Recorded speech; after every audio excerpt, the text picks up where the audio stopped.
وفي رواية فجعل يمر على نسائه فيسلم على كل واحدة منهن سلام عليكم كيف أنتم يا أهل البيت فيقولون بخير يا رسول الله كيف وجدت أهلك فيقول بخير۔ اللہ کے نبی صلی اللہ علیہ وسلم کی گھریلو زندگی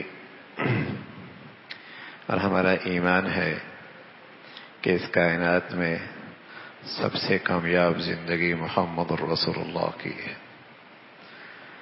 تو کامیاب زندگی تو کامیاب شوہر بھی سب سے زیادہ آپ ہی ہیں۔ اس روئے زمین پہ سب سے کامیاب ازواجی زندگی بھی سب سے زیادہ آپ ہی کی ہے۔ اس روئے زمین پر سب سے خوبصورت گھریلو زندگی اگر ہے تو محمد الرسول اللہ کی ہے۔ فیہ اسوۃ حسنہ، ایمان والو تمہارے لیے اپنی نبی کی زندگی کے ہر پہلو میں نمونہ موجود ہے۔ اگر اپنی زندگی کامیاب بنانا چاہتے ہو، خوبصورت کرنا چاہتے ہو، پرسکون کرنا چاہتے ہو، تو پھر اللہ کے نبی کی زندگی دیکھ لو کہ آپ کی زندگی کیسی تھی۔ تو رسول اللہ صلی اللہ علیہ وسلم کے بارے میں فرمایا، جب آپ گھر تشریف لاتے تو آپ اپنے گھر والیوں کو سلام کرتے اور کہتے سلام علیکم کیف انتم یا اہل البیت۔ اس انداز سے آپ مخاطب ہوا کرتے تھے، اور ساتھ یہ بھی پوچھتے ہیں تمہارا کیا حال ہے۔ بس اوقات ایک خاتون اپنی دل کی خواہش کا اظہار کرنا اس کے لیے مشکل ہوتا ہے، لیکن جب وہ یہ دیکھے کہ میرا شوہر مجھ سے خود تقاضا کر رہا ہے، میری چاہت، میری خواہش، میری ضرورت، میرا درد، میری تکلیف کا وہ خود سوال کر رہا ہے، تو اس کے لیے اپنے احساسات کا اظہار کرنا آسان ہو جاتا ہے، اس کے لیے آسان ہو جاتا ہے۔ وہ سمجھتی ہے کہ سامنے والا بے تکلف ہے اور یوں میرے قرب کا اسے، میرے احساسات کا اسے احساس اور فکر ہے، تو پھر وہ اس کے لیے اظہار کرنا بھی آسان ہو جاتا ہے۔ تو اللہ کے نبی صلی اللہ علیہ وسلم گھر تشریف لے کے آتے تو سلام بھی کرتے اور ان کے حال احوال بھی پوچھتے، اور پھر خواتین بھی کہتی کہ آپ کو گھر والے کا ماحول کیسا لگا۔ اس انداز سے ایک دوسرے سے مخاطب ہوا کرتے تھے۔ تو یہ انسیت ہونی چاہیے گھریلو زندگی میں۔ ہمارے ہاں ہوتا کیا ہے کہ بیوی سے اتنی انسیت نہیں ہوتی جتنی ہمارے معاشرے میں اب سالی سے انسیت ہونے لگی ہے۔ جہاں بے تکلفی ہونی ہے ہاں وہاں تو تھوڑا سا فاصلہ ہے، اور جہاں تکلف سے رہنا ہے وہاں سارے فاصلے مٹ گئے ہیں۔ بیوی سے جتنا قرب ہونا چاہیے تھا بدقسمتی سے وہاں تو ہیں فاصلے، اور جو سالی ہے اس سے بڑی بے تکلفی ہے، اس سے ہر بات شیئر بھی کرنی ہے ہاں، اور ہر جسے کہیں کہ ہر بات کہنی بھی ہے، حالانکہ وہاں فاصلہ ہونا چاہیے۔ وہاں شریعت نے کہا پردہ ہے، وہاں پردہ ہونا چاہیے ہاں۔ تو جہاں فاصلے نہیں ہونے، یہ مغربی زندگی ہے، یہ مغربی گندی زندگی ہے کہ غیروں کے ساتھ تو جہاں محرم ہے بڑی بے تکلفی ہے، اور اپنی جو ہے اس کے درمیان فاصلے ہیں۔ حالانکہ اللہ نے میاں بیوی کی زندگی کے بارے میں فرمایا یہاں کوئی فاصلہ نہیں ہے۔ تمہارے جسم پہ بنیان ہوتی ہے نا، بنیان لباس ہے، اس کے اور جسم کے درمیان کوئی فاصلہ ہے؟ کوئی فاصلہ نہیں۔ فرمایا ہن لباس لکم، یہ عورت تمہاری لباس ہے۔ جیسے لباس اور جسم میں کوئی فاصلہ نہیں ہے، تمہاری اور تمہاری بیوی میں اور شوہر اور بیوی کے درمیان کوئی فاصلہ نہیں ہے، اس کے درمیان اور کوئی حائل بھی نہیں ہے، اور کوئی حائل نہیں ہے۔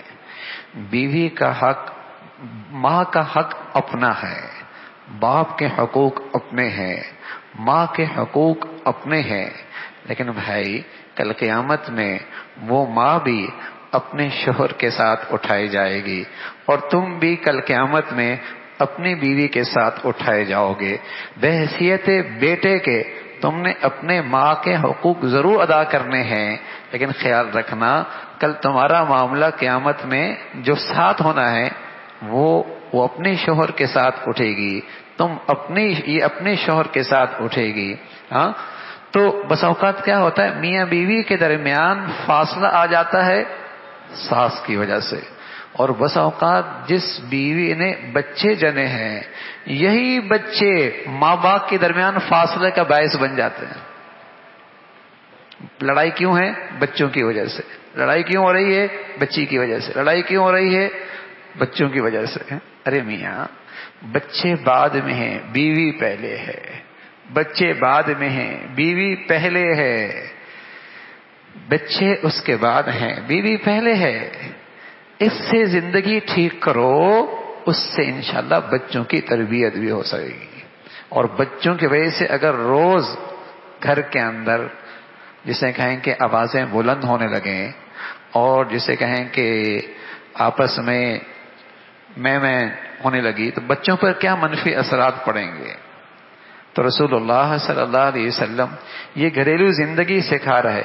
پھر عائشہ فرماتی ہیں رضی اللہ تعالی عنہ، کبھی تو آپ اس انداز سے محبت کا اظہار کرتے کہ میں مخصوص ایام میں ہوتی، حیض کے دنوں میں مخصوص ایام میں ہوتی، اور میں پانی پی رہی ہوتی، تو مجھے اللہ کے نبی فرمایا کرتے تھے، عائشہ جہاں تم نے لب لگائے ہیں نا، ذرا نشان لگاؤ، ہم بھی وہیں سے لب لگا کے پانی پئیں گے۔ ٹھیک ہے، ازواجی زندگی کا وظیفہ ان مخصوص دنوں میں شریعت نے منع کیا ہے، لیکن محبت میں تو کمی نہیں ہونی چاہیے نا، پیار میں تو کمی نہیں ہونی چاہیے نا، تعلق میں تو کمی نہیں آنی چاہیے نا۔ تو اللہ کے نبی صلی اللہ علیہ وسلم ان مخصوص ایام میں اس انداز سے محبت کا اظہار کرتے، عائشہ جہاں تم نے پانی پیا ہے نا، نشان لگاؤ، ہم بھی وہیں سے لب لگا کے پانی پئیں گے۔ یہ محبت کا اظہار ہے۔ اور کبھی فرمانے لگی کہ رسول اللہ صلی اللہ علیہ وسلم یتکئ فی حجری وانا حائض ثم یقرأ القرآن، آپ علیہ الصلوۃ والسلام میرے سینے سے ٹیک لگاتے، اور میں مخصوص ایام میں ہوتی، اور ایسے انداز سے اللہ کے نبی قرآن کی تلاوت کر رہے ہوتے تھے۔ ثم یقرأ القرآن، یہ حضرت عائشہ یہ گھر کی زندگی اتنے کھول کر کیوں پیش کر رہی ہیں؟ اتنی کھول کے کیوں پیش کر رہی ہیں؟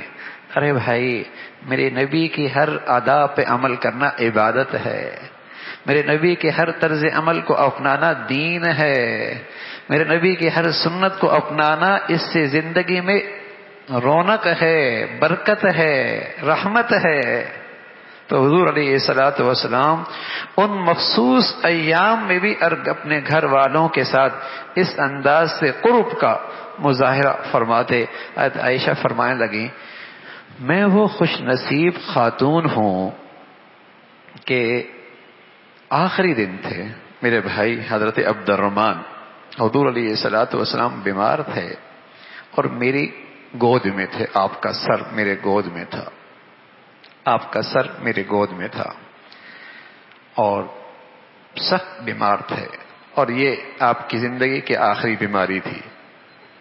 حضرت عبد الرحمن آئے، مسواک کر رہے تھے، تو حضور علیہ الصلوۃ والسلام نے حضرت عبد الرحمن کی طرف یوں دیکھا بیماری کی حالت میں۔ حضرت عائشہ فرمانے لگی، میں سمجھ گئی کہ شاید اللہ کے نبی کو مسواک کی ضرورت ہے، مسواک کی ضرورت ہے۔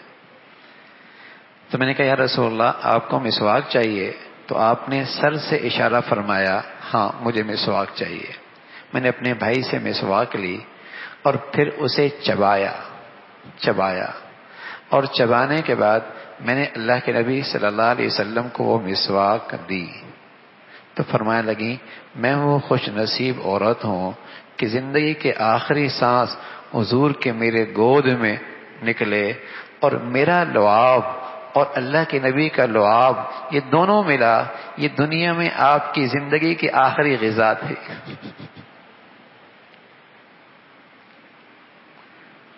آخری چیز جو آپ کے پیٹ میں گئی ہے اس دنیا میں، وہ میرا آپ علیہ الصلوۃ والسلام کے لعاب کے ساتھ ملا لعاب تھا، ہاں، اور آپ علیہ الصلوۃ والسلام میرے گود میں تھے۔ تو اس انداز کی زندگی اللہ کے نبی صلی اللہ علیہ وسلم نے اپنے گھر میں گزاری ہے۔ اس لیے بھائی قرآن نے کیا کہا ہے، جب آپ کھانا کھاتے ہیں نا تو اپنے کپڑوں کے اوپر رومال تولیہ رکھ دیتے ہیں اور تھوڑی سی آستینیں اوپر کر لیتے ہیں، تھوڑی سی آستینیں اوپر کر لیتے ہیں، کہیں ایسا نہ ہو کوئی سالن ان کپڑوں پہ گر جائے، داغ لگ جائے، ایسے ہی کرتے ہیں۔ تو فرمایا قرآن میں مرد عورت ایک دوسرے کے لباس ہیں، احتیاط سے کہیں بدگمانی کا، کہیں غلط فہمیوں کا، کہیں بدگمانیوں کا، کہیں غلط فہمیوں کا، کہیں کوئی داغ نہ لگنے لگ جائے، اس لیے کہ اس سے ازواج زندگی کے کپڑے خراب ہو جائیں گے۔ یہ لباس ہے، بہت احتیاط کے ساتھ استعمال کرنا ہے، بہت احتیاط کے ساتھ۔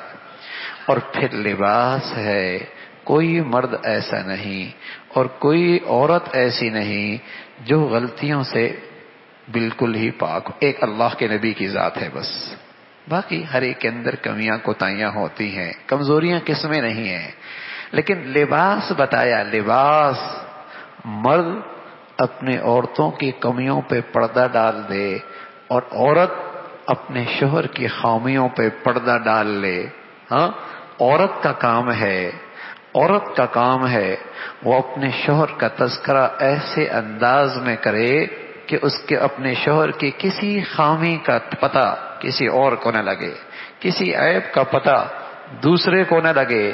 یہی خوبی ہے، وہ اس کا لباس ہے، یہ اس کا لباس ہے، اور لباس زینت کا باعث ہے۔ عورت کی زندگی ایسی باوقار اور باحیا اور با اخلاق ہو، وہ اپنے شوہر کے لیے زینت کا باعث ہو، اور شوہر کی زندگی ایسی ہو وہ اپنی اہلیہ کے لیے زینت کا باعث ہو۔ یہ خوبصورت ازواجی زندگی ہے۔ پھر اس کا انتہا کیا ہے؟ انتہا یہ ہے جب اللہ کے نبی کی زندگی ازواجی زندگی میں آ جاتی ہے تو اللہ کہتا ہے لِتَسْكُنُوا إِلَيْهَا، پھر شوہر اپنی اہلیہ کے پہلو میں سکون پاتا ہے اور اہلیہ اپنے شوہر کے پہلو میں سکون پاتی ہے۔ جب نبی کی زندگی آتی ہے ازواجی زندگی میں، لِتَسْكُنُوا إِلَيْهَا، وہ اس کے پہلو میں سکون پاتی ہے اور یہ اس کے پہلو میں سکون پاتا ہے۔ ورنہ تو بھائی باہر ٹینشن کم ہوتی ہے، گھر آتی ٹینشن بڑھ جاتی ہے، ہاں، گھر آتی ہی ٹینشن بڑھ جاتی ہے۔ کیوں بھائی؟ آج گھروں کی زندگیوں میں بدقسمتی سے وہ میرے نبی کی خوبصورت زندگی کا گزر نہ رہا، وہ خوبصورت زندگی نہ رہے۔ لِتَسْكُنُوا إِلَيْهَا، اور صرف اتنا بھی بس نہیں، آگے کہا وَجَعَلَ بَيْنَكُمْ مَوَدَّةً وَرَحْمَةً، جب تک جوانی ہوتی ہے یہ محبت کے پرائے میں رہتے ہیں، اور جب یہ بڑھاپے کی دہلیز پہ چلے جائیں تو وہ بوڑھی اس بوڑھے پہ محبت کے بجائے شفقت کرتی ہے کہ اس نے ساری جوانی میرے خاطر قربان کر دی، اور یہ بوڑھا اس بوڑھی پہ شفقت کرتا ہے کہ اس نے اپنی ساری جوانی میری دہلیز پہ قربان کر دی۔ زندگی بھر بہامی ایک دوسرے سے سکون سے زندگی گزر رہی، اور محبت کے پرائے میں اور پھر شفقت کے پرائے میں۔ یہ ہے بھائی ازواجی زندگی کی خوبصورت تصویر، یہ ہے ازواجی زندگی کی خوبصورت تصویر۔ جس قدر اپنے بچوں کو اور اپنے بچیوں کو، جس قدر اپنے بچوں کو، اپنے بچیوں کو اپنی نبی کی زندگی سکھائیں گے بھائی، تبھی تو ان کی ازواجی زندگیاں کامیاب ہوں گی۔ ہم اپنے بچوں اور بچیوں کو ساری دنیا کی ساری ڈگریاں دلا دیں اور اپنی نبی کا طرز زندگی نہ سکھائیں، پھر رونا کس چیز کا کہ بچوں کے گھر نہیں بن رہے، بچوں کی زندگیاں نہیں بن رہی، بات بات پہ طلاق اور خلا کی باتیں ہیں۔ ارے نبی کی زندگی پڑھی کہاں، سیکھی کہاں؟ نبی کی زندگی سے گھروں کی زندگیاں کامیاب ہوتی ہیں۔ اللہ ہمیں اپنی نبی کی سیرت پڑھنے کی توفیق نصیب فرما دے، اللہ عمل کی توفیق نصیب فرمائے۔ الحمدللہ رب العالمین، والصلاة والسلام علی سیدنا محمد وعلی آلہ واصحابہ اجمعین۔ اللہم لک الحمد کلو ولک الشکر کلو، اللہم لک الحمد کلو ولک الشکر کلو، اللہم اعنا علی ذکرک وشکرک وحسن عبادتک، اللہم اعنا علی ذکرک وشکرک وحسن عبادتک، نستغفر اللہ نستغفر اللہ، سبحان ربک رب العزة عما یصفون، وسلام علی المرسلین، والحمد للہ۔